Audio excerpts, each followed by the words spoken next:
una obra que se llama El sí de las niñas, pero no estamos hablando de literatura ni de teatro. Tú quedaste con un sí para explicar precisamente el planteo que hacía Clime sobre... Sí, totalmente de acuerdo. Yo creo que no se ha hecho una reforma integral por eso. Y es porque no hay una coherencia de los entes políticos en República Dominicana.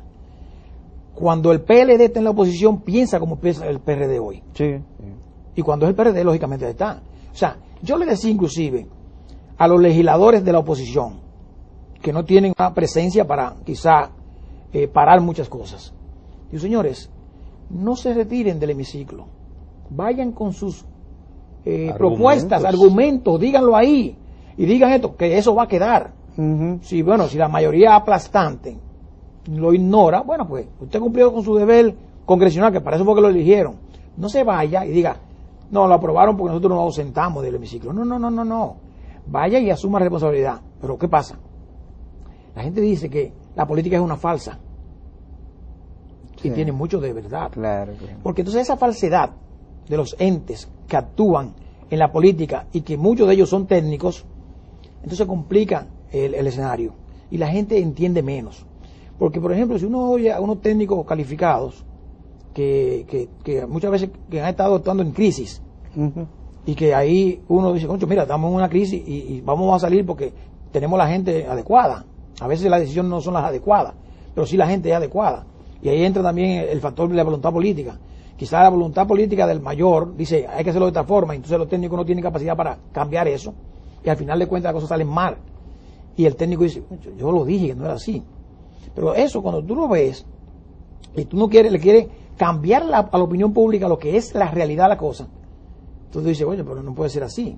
Porque eso es, que si el fondo, si nosotros decíamos, pero el fondo no está obligando a que vaya una reforma fiscal, pero te está diciendo, si no me cubre esto, búscalo de la forma que tú quieras, pero si no lo hace, yo no te voy a apoyar en esta cosa. Y aquí cuando firmamos con el Fondo Monetario Internacional, en la segunda vez que se firmó, yo recuerdo que habían unos desembolsos del Banco Interamericano de Desarrollo y del Banco Mundial que fuimos, estaban aprobados. Y fuimos a buscarlo y dijeron, mira, cruza al frente. Si ahí está el Fondo Monetario Internacional, ellos te quieren ver. Esa firma falta. Entonces, cuando ellos digan que sí y firmemos, entonces van a fluir. Evidentemente ahora que tenemos la carta de intención que está para fines de revisión próximamente, entonces van a comenzar a entrar unos dineros que esperamos que el gobierno tome iniciativa para paliar la situación, porque evidentemente que hay una situación difícil y el gobierno lo está diciendo y lo sabe y lo dice, y es como yo digo, o sea, el gobierno dominicano, el gobierno que esté de turno, nunca quiere hacer algo para hacer que vaya en su perjuicio. Claro. Lógicamente. Que no le bajen los reyes. Óyeme, la lógica brutal dice eso. Sin embargo, en una campaña electoral, el PLD tiene que hacer esas medidas amargas. Y por eso decía el candidato del PLD que era un trago amargo. Pero el trago amargo se toma rápido y a tiempo. Porque si lo dejas para más adelante, te hace más daño. Y yo decía, el candidato Danilo Medina lo satanizaron con el tema de que él dijo que era un palo encebado. Y yo que soy de pueblo, le digo a la gente, yo creo que él usó una palabra correcta. O sea, hizo una escenografía correcta. El palo encebado es una actividad que tú haces, que te ponen arriba del palo. Finales de Semana Santa, de Cuaresma. De Cuaresma te ponen o un salchichón, unos cuartos metidos en una funda, qué sé yo, X. Y tú tienes que buscar la forma de llegar ahí. Pero es difícil llegar, pero siempre la gente llega. Sobre todo cuando se hace, cuando se hacen las pirámides. Claro, te subes arriba del otro y hay uno que comienza a bajar, a tirar cebo para abajo, porque es la forma de seguir y llegar. Y siempre, yo recuerdo, en Villa Altagracia, siempre se llegaba al final y todo el mundo aplaudía, ¿verdad? Entonces, esa es la escenografía que yo diría que el candidato decía, óyeme, es una situación difícil, pero vamos a llegar. Yo creo que es lo que él está diciendo. El gobierno, lógicamente, tendrá que hacer, buscar medidas adicionales, colaterales, para paliar la situación.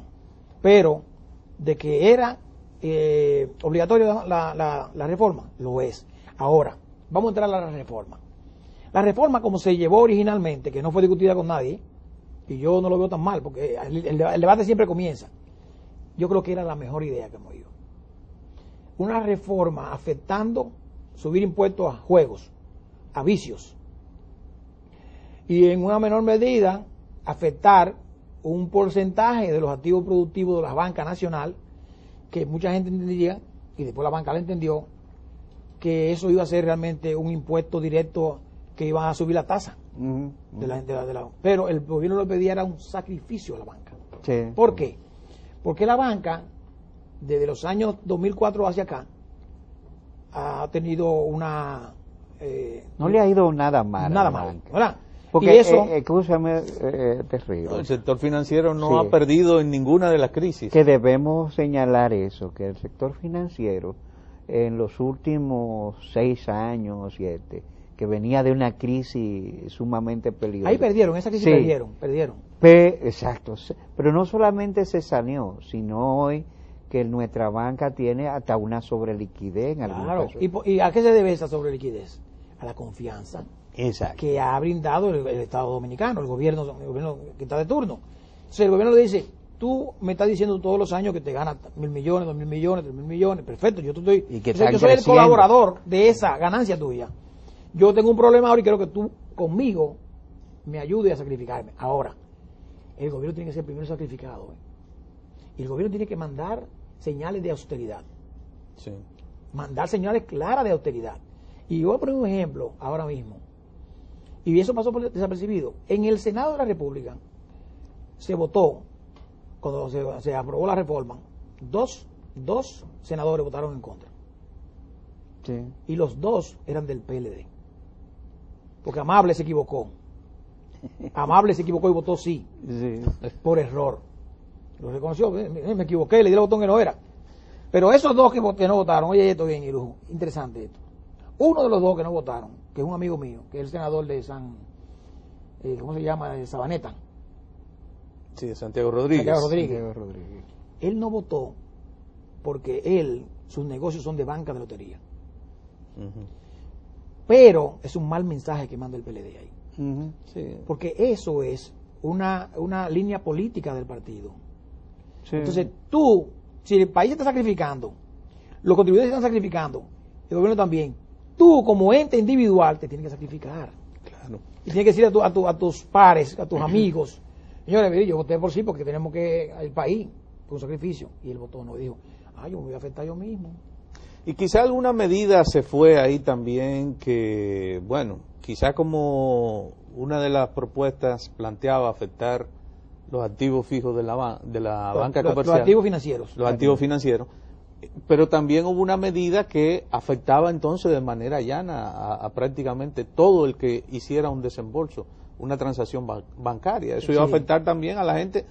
Y como eso no tenía apellido, por lo menos no escuché en ningún momento, no lo leí el proyecto, pero no escuché en ningún momento precisión en relación, hablaba solo de desembolsos, es decir, que hasta el que iba a retirar su salario vía electrónica o vía ventanilla, tenía excepción de se iba a afectar. Pero tenía excepción de los pagos de nómina. Y también tenía una excepción de hasta 20.000 pesos. O sea, el que retiraba 20.000 hacia abajo no tenía la penalidad. No tenía la penalidad, ok. Pero lógicamente que era un impuesto más dañino que el otro.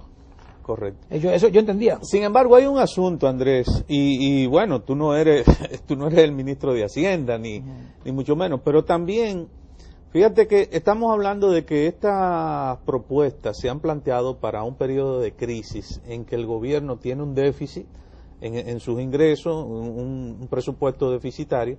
Sin embargo, y a pesar de que el año pasado se habló mucho también desde la misma delegación del Fondo Monetario que estaba presente en el país y desde otros sectores, que el gobierno no iba a tener tenía un tope para los préstamos y que no podía seguirse endeudando. Sí. Sin embargo, por ejemplo, ahora, en estas 2 últimas semanas se ha hablado mucho de nuevos préstamos, incluyendo préstamos para el metro, ya hemos oído hablar de 2 préstamos para la segunda línea, el transporte, etcétera. O sea, noto que hay ahí también como una contradicción entre el discurso general de ajustarse a una situación de crisis de parte del gobierno, de parte del Congreso en términos de endeudamiento, y de los anuncios que se han estado haciendo sobre nuevos préstamos, incluyendo el de El de los bonos para pago de la deuda interna. Sí, yo creo que ahí hay un error conceptual.